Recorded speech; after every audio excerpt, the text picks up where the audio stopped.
Good morning, my name is Gregory Charles, and I'm a partner at the law firm of Campo Goodsell Smith. I represent Rusty Shields and his companies with respect to the claims brought by Mark Shepard and his wife. I've been practicing law for about 17 years, and there have been few times when I've seen a lawsuit that has less merit than this one. The lawsuit's so weak we asked the court just to throw the lawsuit out without a trial.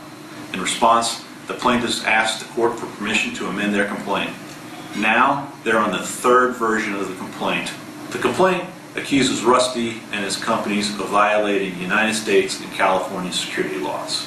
But I want to assure you that this lawsuit is about an ordinary real estate deal.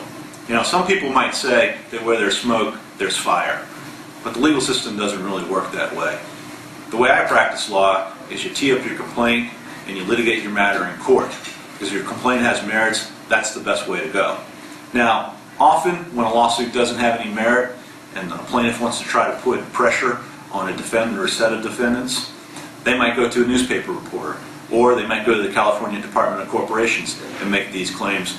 And the Department of Corporations might issue an order, although it hadn't heard any of the facts. But the order doesn't really do anything. All it says is that Rusty and his companies have to comply with California law.